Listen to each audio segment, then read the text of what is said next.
नमस्कार, दृष्टि आईएएस के एडिटोरियल एनालिसिस में आज आपका फिर से स्वागत है। मेरा नाम है नील। आज का संपादकीय इनकरेक्ट डायग्नोसिस रॉन्ग रेमेडी, यानी जो मर्ज पहचाना है वो पहचान गलत, जो दवाई दे रहे हैं वो दवाई गलत। किस मर्ज और किस दवाई की बात हो रही है? तो हाल ही में केंद्र सरकार ने कुछ नियमों को बदलने की बात की है कि जो आईएएस अफसर हैं जो स्टेट में तैनात होते हैं उनको सेंटर में या केंद्र में डेपुटेशन पर भेजे जाने के जो नियम हैं उसमें कुछ बदलाव किए जाने की बात की है। उन बदलावों को लेकर कहा गया है कि मर्ज की पहचान और दवा दोनों गलत हैं। तो ये संपादकीय लिखा है शेट्टी और अमानी साहब ने, दोनों भूतपूर्व आईएएस अफसर हैं। ब्रॉड आउटलुक समझ लेते हैं। शुरुआत में नियमों में जो बदलाव किए जा रहे हैं उनकी चर्चा है। उसके बाद जो समस्या आई है आईएएस अफसरों की कमी की, उसके कारणों की चर्चा है। 4-5 कारण गिनाए गए हैं।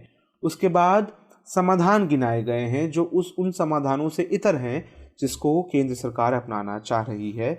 और आखिर में इस बात का जिक्र है कि कैसी समस्याओं और परिस्थितियों से निकलकर आईएएस सेवा जो है, इंडियन एडमिनिस्ट्रेटिव सर्विस जो है वह बन सकी है, जिसके लिए उसे आज जाना जाता है। तो ये नियम उस सेवा के स्वरूप के खिलाफ जाते हैं। बिंदुवार चर्चा में और स्पष्ट समझ में आएगा, इसलिए बिंदुवार चर्चा शुरू करते हैं। शुरुआत होती है कि अमेंडमेंट प्रपोज किए गए हैं, बदलाव प्रपोज किए गए हैं रूल 6 कोष्टक ए से। रूल 6(1) आईएएस कार्डर रूल ऑफ 1954, इनमें बदलाव किया जा रहा है। इनके नाम बहुत महत्वपूर्ण नहीं है, लेकिन जो कार्डर रूल है उनमें बदलाव क्या किया जा रहा है वह महत्वपूर्ण है। तो अभी के समय में कार्डर रूल्स के अंतर्गत किसी भी आईएएस अफसर को राज्य से सेंटर में, यानी कि स्टेट से सेंटर में डेप्यूटेशन पर भेजे जाने के लिए 3 इकाइयों की सहमति लगती है। राज्य की सहमति होनी चाहिए, उस आईएएस अफसर की सहमति होनी चाहिए और केंद्र की सहमति होनी चाहिए। सरकार क्या कह रही है? केंद्र सरकार कि नियमों को बदलना होगा। अब अफसर की और राज्य की सहमति आवश्यक नहीं होगी। यहाँ पर हम ये भी समझ लेते हैं कि आईएएस जो है वो एक ऑल इंडिया सर्विस है और इसकी खास बात क्या है कि इसमें अपॉइंटमेंट जो है वो केंद्र द्वारा होता है, लेकिन अपॉइंटमेंट होता राज्यों में है।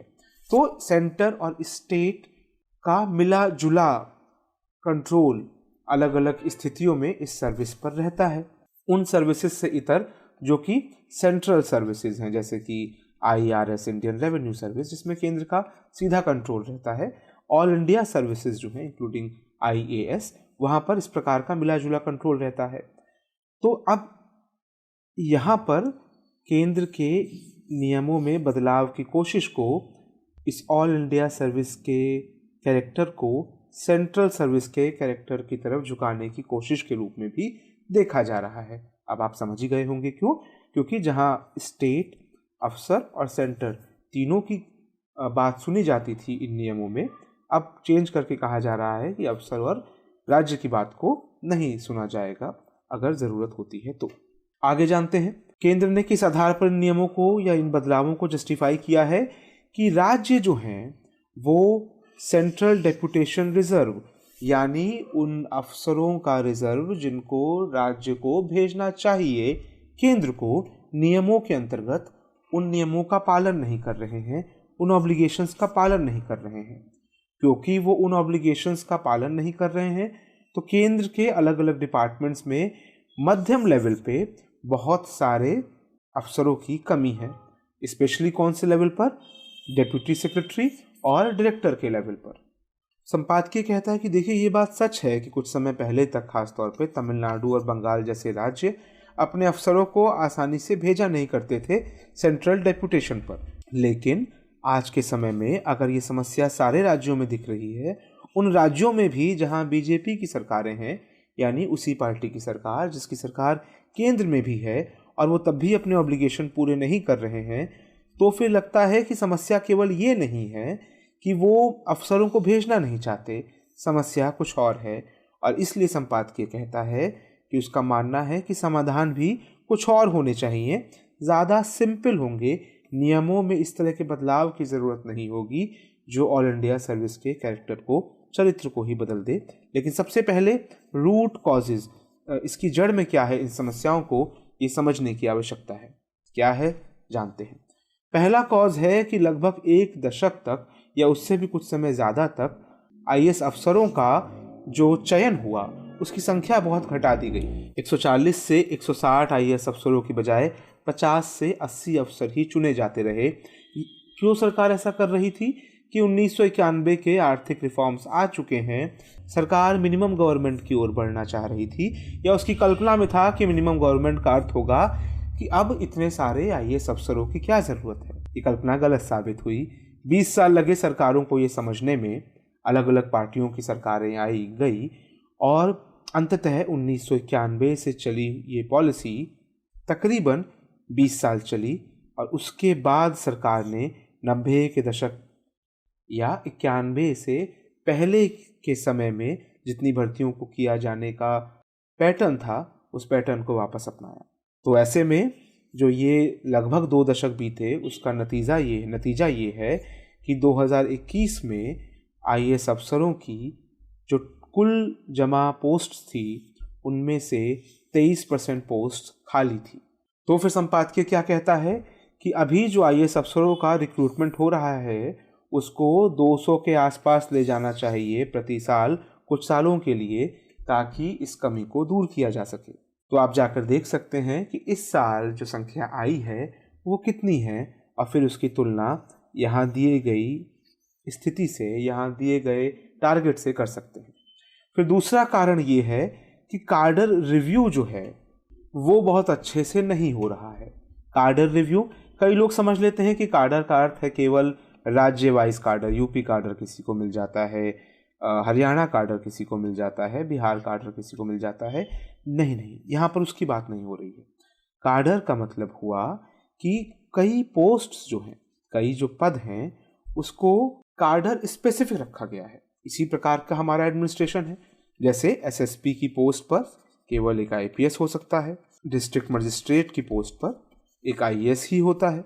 इसको कहा जाता है कि इन पोस्ट्स को कार्डर के साथ बांध देना या कार्डर्ड पोस्ट। ठीक है, तो इसके आलोक में देखते हैं कि संपादकीय क्या कह रहा है।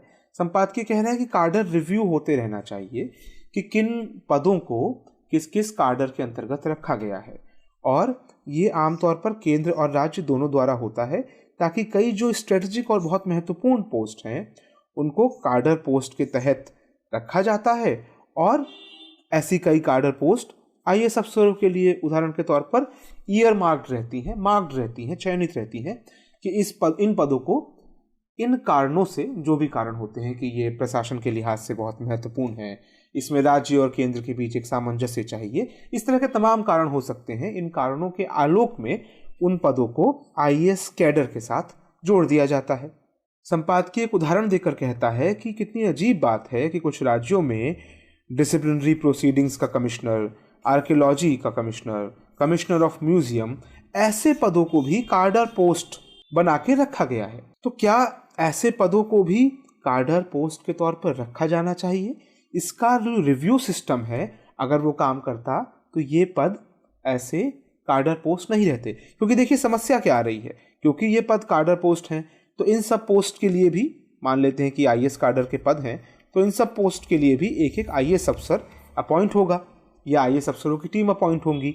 तो फिर आईएएस अफसरों की जहाँ पे ज़्यादा ज़रूरत है वो पद या तो खाली रहेंगे या फिर दिखता रहेगा कि आईएएस अफसरों के लिए बहुत सारे पद खाली हैं। तो संपादकीय कहता है कि प्रॉपर कार्डर रिव्यू सिस्टम होना चाहिए, जिससे अगर कम ज़रूरी पदों पर या ऐसे पदों पर जहाँ पर कम वरिष्ठ प्रशासकों को भी बैठाया जा सकता है, वहाँ से बहुत सारे आईएएस अफसर रिलीज होंगे और इस कमी पर तुरंत लगाम लग सकेगी।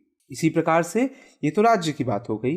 केंद्र के स्तर पर भी कई सारे जो मंत्रालय हैं वहाँ पर ऐसे ऐसे विभाग हैं जो स्टेट लिस्ट और कॉन्करेंट लिस्ट पर काम कर रहे होते हैं। हम जानते हैं कि शेड्यूल 7 के अंतर्गत तो केंद्रीय मंत्रालयों को सेंट्रल लिस्ट के सब्जेक्ट पर ही काम करना चाहिए और थोड़ा कॉन्करेंट लिस्ट पर भी ध्यान देना चाहिए। तो संपादकीय क्या कहता है कि अभी भी यहाँ पर हर डिपार्टमेंट में राज्य के अंतर्गत जो मैटर्स आते हैं उसके लिए भी बहुत सारे अफसर तैनात होते हैं।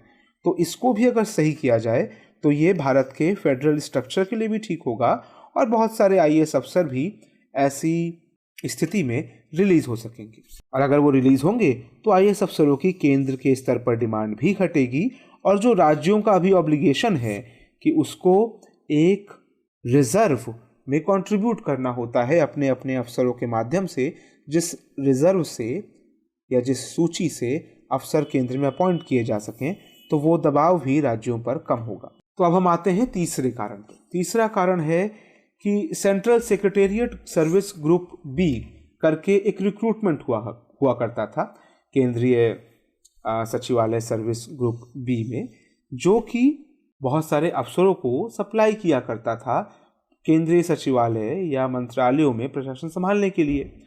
उसके अलावा सेंट्रल सेक्रेटेरिएट में भी, केंद्रीय सचिवालय में भी बहुत सारे अफसर जो अपॉइंट हुए थे उनका 2011 के बाद से प्रमोशन अटका हुआ है।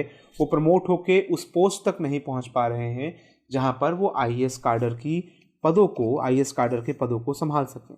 तो ये भी तीसरा कारण है क्या, कुछ सर्विस का डिसकंटिन्यू कर दिए जाना और कुछ प्रमोशंस का अटके रहना, जिसके चलते जो हम बात कर रहे थे जो मिड लेवल पर अफसरों की कमी है वो फिर कमी नहीं होगी अगर ये इस तरह की सर्विसेज में अपॉइंटमेंट फिर से शुरू किया जाए और जो प्रमोशंस अटके हुए हैं उनको भी पूरा कर दिया जाए।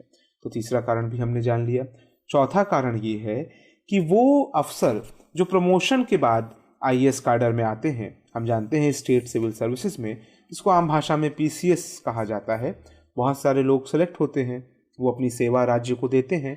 एक तय समय के बाद उनका प्रमोशन उन्नत सर्विस में हो जाता है, उससे सीनियर सर्विस में हो जाता है, जैसे उदाहरण के तौर पे आईएएस में हो जाता है।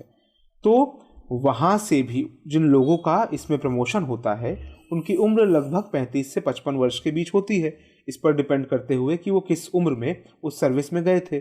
उनके पास बहुत अनुभव होता है राज्य में काम करने का, वो अनुभव सिमट के रह जाता है राज्य तक ही। तो संपादकीय कहता है कि ऐसे अफसरों को भी कम से कम 2 साल के लिए सेंट्रल डेपुटेशन पर बुलाया जाना चाहिए मसूरी में उनकी ट्रेनिंग के बाद, और इस सेंट्रल डेपुटेशन के बाद ही उनके राज्य में उनका प्रमोशन करना चाहिए। तो इस प्रकार से भी जो कमी है सेंटर में आईएएस अफसरों की और मिड लेवल में प्रशासकों की, उस कमी से निपटा जा सकता है। पांचवा कारण जिसकी वजह से कमी आती है वो ये है कि सेंट्रल डेपुटेशन के लिए जो नियम केंद्र द्वारा बनाए गए हैं उसमें कई तरह की ऐसी कंडीशंस हैं आने वाले आगंतुकों पर, जो अफसर स्टेट से सेंट्रल डेपुटेशन पर जा रहे हैं उन पर बहुत सारी रेस्ट्रिक्शंस होती हैं, बेहतर इंसेंटिव नहीं होते हैं, उनको जो ऑफ़र दिया गया है अगर वो तय समय के अंदर नहीं लेते हैं तो ऑफ़र लैप्स कर जाता है। वो किसी पद पर अगर सेंटर में आ गए हैं तो तुरंत कुछ साल बाद वो उस पद पे कंटिन्यू नहीं कर सकते, उन्हें कहीं और जाना होता है कूलिंग ऑफ पीरियड के लिए, और उसके बाद ही वो वापस उस पद पर अगर आना चाहें तो आ सकते हैं। तो इस प्रकार की तमाम रिस्ट्रिक्शंस हैं, और जिस दौरान मिड लेवल पोस्टिंग के लिए सेंट्रल डेपुटेशन में अफसर का समय आता है वो राज्य में बहुत बेहतर स्थिति में होता है। असल में वो ऐसी स्थिति पे होता है जहाँ पर बहुत अधिक कार्य किया जा सकता है। तो ऐसे में भी वो जाना नहीं चाहता सेंट्रल डेपुटेशन पर, या जाना नहीं चाहती हैं वो अफसर सेंट्रल डेपुटेशन पर, और इस क्योंकि वो पहली बार ही नहीं जाना चाहती जॉइंट सेक्रेटरी जैसे पदों पर जो सेंट्रल डेपुटेशन में मिल रहा होता है, तो फ्यूचर में जो एडिशनल सेक्रेटरी और सेक्रेटरी जैसे पद जब सेंटर में खुलते हैं तो वो आईएएस अफसर उसके लिए भी एलिजिबल नहीं होती। तो ये भी एक समस्या है जिसको समझने की ज़रूरत है। तो अब समाधान क्या है? हमने कई तरह की समस्याएं तो समझ ली, समाधान क्या है? समाधान ये है कि एक तो मैंडेटरी कर दिया जाए आईएएस अफसरों के लिए कि वो अपने सर्विस के 9 से 25 साल के बीच, अपनी सर्विस के 9 से 25 साल के बीच कम से कम 3 साल सेंट्रल डेपुटेशन में उनको रहना ही होगा। और अगर उनको स्टेट कैडर में प्रिंसिपल सेक्रेटरी ग्रेड से ऊपर जाना है, जो कि आमतौर पे 25 साल की सर्विस पे के बाद जाते हैं, तो वो तभी जाने दिया जाए अगर वो अपने 3 साल केंद्र में देकर आए हैं। तो इस प्रकार से केंद्र को ये इंश्योर्ड रहेगा कि उसके पास सप्लाई ऑफ आईएएस अफसर बनी रहे उसकी सर्विसेज के लिए। और क्योंकि ये पीरियड भी बहुत लंबा है 9 से 25, तो जो अफसर हैं उनके पास भी एक कन्वीनियंस रहेगी कि वो जब जाना चाहें तब अप्लाई कर सकें केंद्र के पास कि हम कुछ समय केंद्र में सेंट्रल डेपुटेशन पर कार्य करना चाहते हैं। तो दोनों की ही समस्याएं हल हो रही हैं। अभी जो बंदिश लगती है कि उसी समय जाना है जब वो राज्य में बहुत बेहतर पोजीशन पे काम कर रहे होते हैं, उन पोजीशनों पे जिन पर वो कार्य करना चाहते हैं, तो उस बंदिश से भी वो आज़ाद हो जाएंगे और केंद्र सरकार को जो सप्लाई चाहिए आईएएस अफसरों की, वो समस्या भी हल हो जाएगी। इसके अलावा अभी जो आईएएस अफसरों का एम्पैनलमेंट होता है, एम्पैनलमेंट यानी कि जॉइंट सेक्रेटरी, एडिशनल सेक्रेटरी और सेक्रेटरी जैसे पदों पर, ये माना जाता है, एक्रोनिम माना जाता है। जो एम्पैनलमेंट होता है सबसे पहले अंडर सेक्रेटरी, फिर deputy secretary, joint secretary, additional secretary and फिर सेक्रेटरी। तो जो ये एम्पैनलमेंट होता है माना जाता है कि अभी ये ओपेक होता है, बहुत क्लियर नहीं होता। ओपेक यानी अपारदर्शी होता है, मनमानी, आर्बिट्ररी यानी मनमानी चलती है किस्म के इसमें। तो सेंटर को संपादकीय कहता है कि अपने जॉइंट सेक्रेटरी, अपने एडिशनल सेक्रेटरी, अपने सेक्रेटरी उन आईएएस अफसर से उसी प्रकार चुन लेने चाहिए जैसे कि वो अपने डेप्यूटी सेक्रेटरी या डायरेक्टर चुनती है। जो राज्य सरकार में इक्विवेलेंट पद पर, यानी इन्हीं पदों के समकक्ष जो अफसर हैं, उनमें से ही केंद्र को अपने सीनियर अफसर यानी कि secretary, additional secretary, joint secretary चुन लेने चाहिए। इसमें पारदर्शिता अपने आप आ जाएगी इस कदम से। और इसके थ्रू, क्योंकि केंद्र सरकार के पास तो 28 राज्यों से इस तरह का पूल अवेलेबल रहेगा, तो केंद्र के पास हमेशा एक बड़ा पूल अवेलेबल रहेगा कि वो अपने अलग अलग लेवल्स पर अफसरों को जहां से अपॉइंट कर सकती है। तो ये सब सुधार बताने के बाद संपादकीय कहता है कि हमारा मानना है जो सरकार बदलाव करना चाह रही है, नियमों को बदलना चाह रही है, वो गलत समस्या पहचान रही है और गलत सॉल्यूशन लगा रही है। क्योंकि अगर ये सॉल्यूशन लगा भी दे, ये भी बहुत महत्वपूर्ण बिंदु है कि भाई अगर ये सॉल्यूशन केंद्र सरकार ले भी आती है, नियमों को बदल भी देती है, तो राज्य तब भी केंद्र में जाने वाले अफसरों को रोक ही सकेंगे, वो तरीके बदल लेंगे।